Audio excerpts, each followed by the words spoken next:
कि समाजवादी पार्टी की इसमें भूमिका जो रहेगी वो हाशिम भाई हमारे तय करेंगे और हम उनके साथ चलेंगे, जैसा वो तय करेंगे।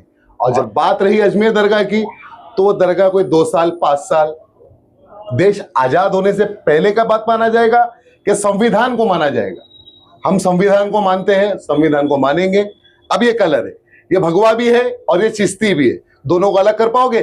नहीं कर सकते हो। भगवा भी है और चिश्ती भी है। तो ये सारे देश के लोगों से मैं ये अपील करना चाहूंगा, मैं ही वो शख्स हूं जो आपसे रिक्वेस्ट कर सकता हूं कि देखो, जब एक थैली के ऊपर मैंने चित्र देखा था तो मुझको बुरा लगा था। आज हमारी दरगाहों पे हमला हो रहा है तो सोचो हमारे दिलों पे क्या बीत रही है। बस ये है कि हम संविधान का पालन करते हैं, देश की इज्जत करते हैं, देश के लोगों की इज्जत करते हैं, और जो एकता की बात करेगा हम उनके साथ है, और जो इसका विरोध करेगा हम उनका विरोध करेंगे।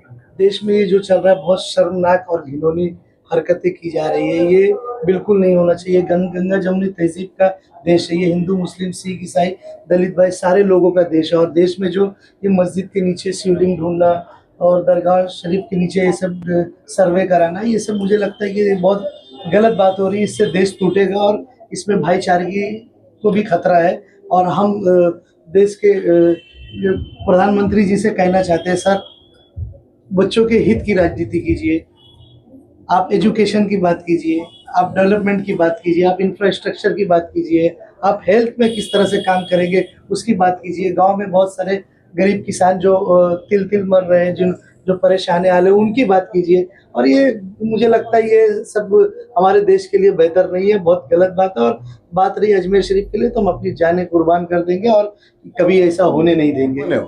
देश के दुश्मन और उनकी मानसिकता, मुझे लगता है कि न जाने कि मतलब वो बयान भी नहीं कर सकता कि उनकी मानसिकता कितनी गंदी और कितनी घिनौनी है। ये बाहरी देश से जो आ रही है, ये बाहरी चाल है। देश की अखंडता एकता को तोड़ने की तैयारी की जा रही है। और जब तक हम जिंदा है, हिंदुस्तान जिंदा है। अगर लोग ही नहीं रहेंगे तो जगह का क्या करोगे? तो लोगों के लिए कुछ करो, लोगों के जैसे। हमें पिटीशन देना, कोर्ट ने अपना काम किया है, मगर कोर्ट को मैं ये बताना चाहूंगा कि बहुत से पिटीशंस अभी भी पेंडिंग पड़े। क्या हमने पिछले सारे केस सॉल्व कर दिए? क्या हमने सारी सुनवाई कर चुके जितने केस है या जितनी फाइल कोर्ट में पड़ी है? तो पहले उन पे भी तो ध्यान दिया जाए, कितनी फाइल है जो ऐसी पड़ी है, अभी तक धूल जमी हुई उस पर। इसमें डर का माहौल बनाया गया है कि जो आवाज उठाएगा उसके साथ ये होगा। देखो देश, ये जो हिंदुस्तान है, कुर्बानी देने से कभी पीछे नहीं हटा है। आप इतिहास उठाओ और देखो कि हिंदुस्तान ही सबसे ज्यादा कुर्बानी दिया है, और जब तक जिंदा रहेंगे हिंदुस्तान के लिए कुर्बानी देंगे हम। के बाद में एक कानून बना था कि जो धर्म स्थल जो स्टेटस जिस चीज का जहाँ पर है वो वहीं पर रहेगा। अब इस संविधान को भी तोड़ा जा रहा है। तो मुझे लगता है कि हमारे चीफ जस्टिस ऑफ इंडिया को इसमें संज्ञान लेना चाहिए।